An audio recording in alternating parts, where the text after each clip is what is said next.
Hello, and thank you for stopping by at all my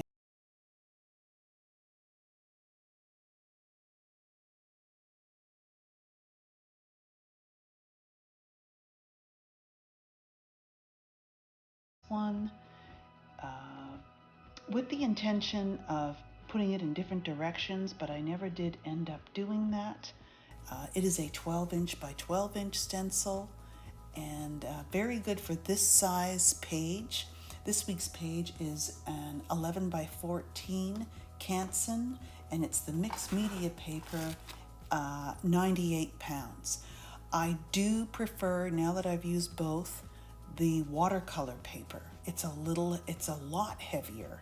So, but this is great. This size is big enough, but yet not too big. So I'm just putting it in the lower part of the page, and then I'm just feeling pink, and I decide to add a difference. The stencil is very, very controlled, jagged lines. So then I decide, well, let's go bold because I'm thinking of an underpainting, an underlayer. And of course, I like to go over it with the brayer. I'm just testing the brayer with the black paint with the brayer to see if it's dry. There is a little spot that hasn't quite dried. So next time, even though it is a video, I will pause the video more and make sure it's dry.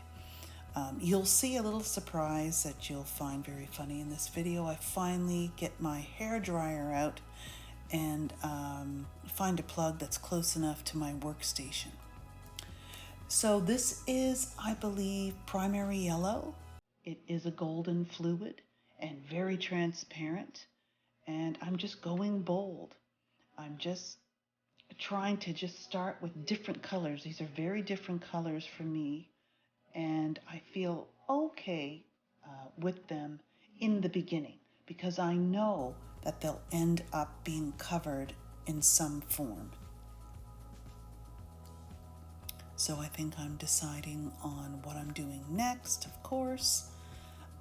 I do grab some more stencils, and in hindsight, because we know that's always so great,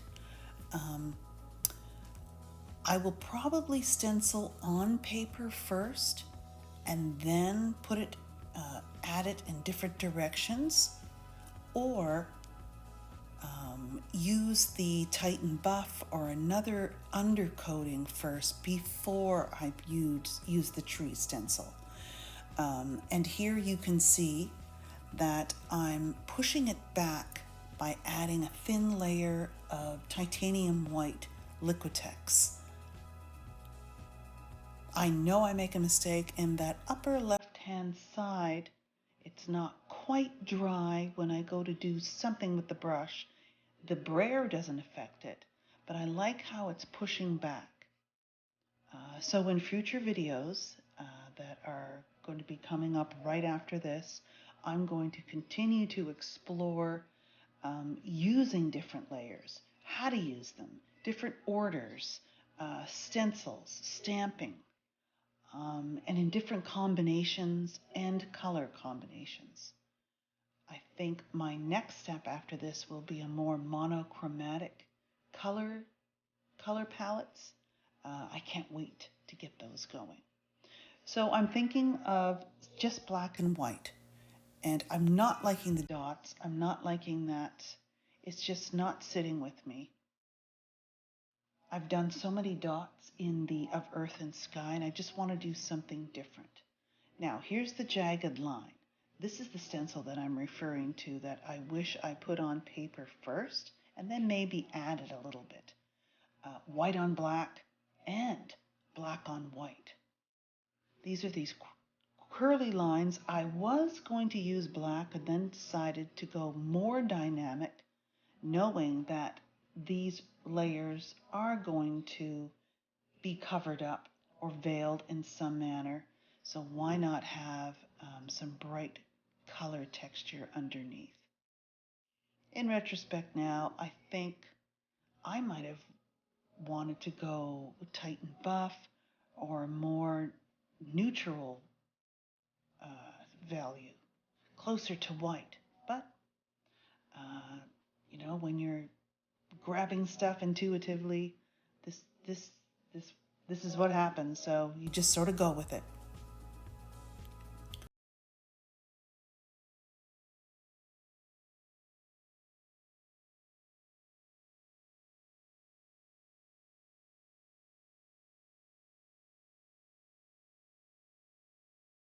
Make another horizontal section with a different texture. And what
of doing these horizontal areas, you don't always have to go all the way across. So you can alternate.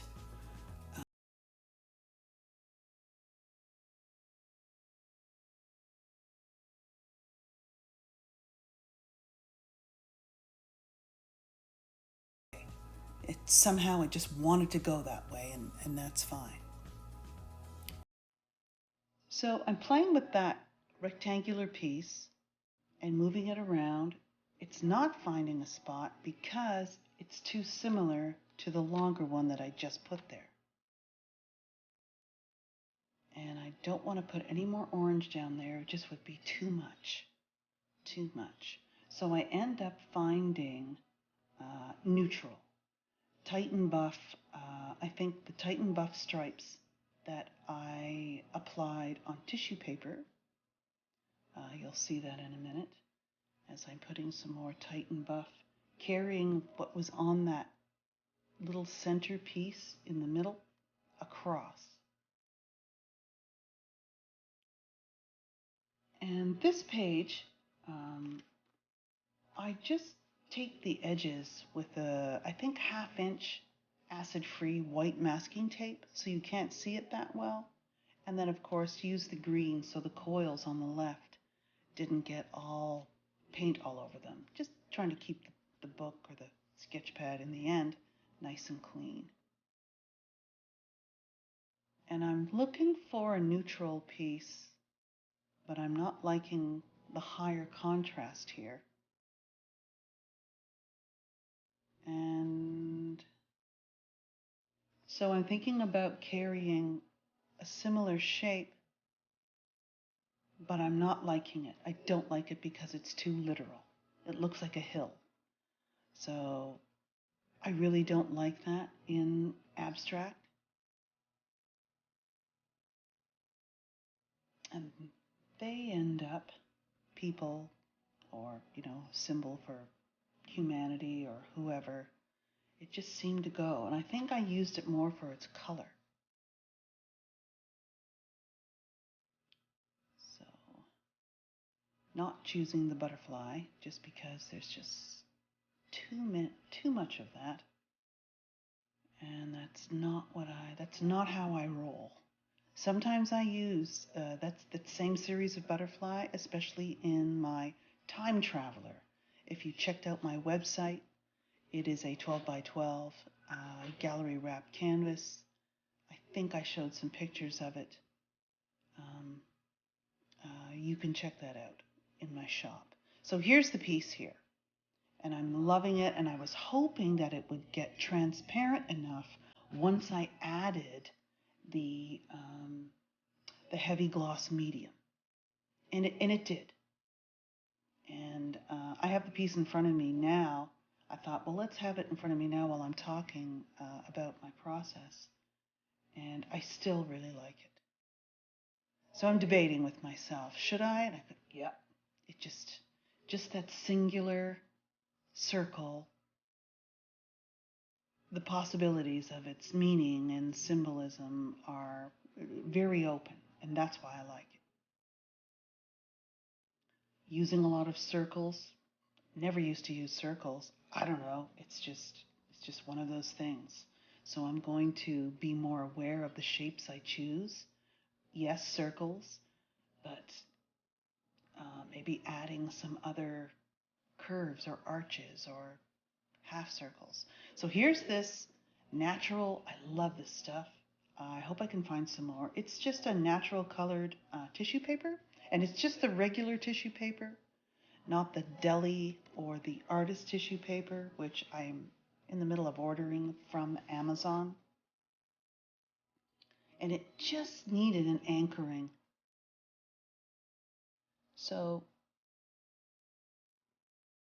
and I just love how you can see the layers underneath. So here I've chosen a white china marker just to bring some line, making the eye move through the piece away from that neutral square, the striped square, which I really love because it's the only one like it. Then the next step, of course, I try to move the tape. I don't know why I'm moving the tape right now because I don't think I'm finished. There's going to be another section added on where I let this page dry, and then I'm going to use my acrylic markers to add detail with line.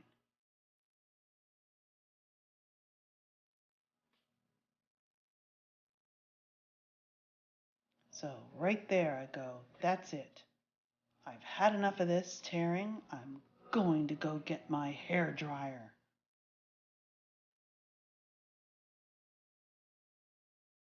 And thank you so much, subscribers who have mentioned that. It worked fine. So I decide to think about pastels.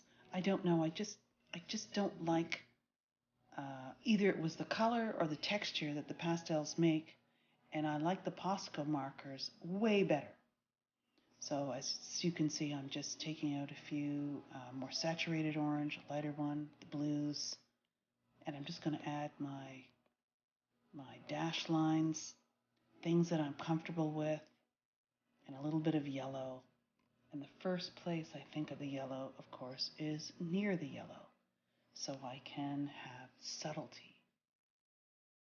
And it's just enough to bring the eye up, but not stay there or linger there. Linger there long enough. And as you can see below the closed circle surrounded by yellow dots, I put another very thin with tissue paper orb or anomaly, however you want to call it, a circle above the other circles.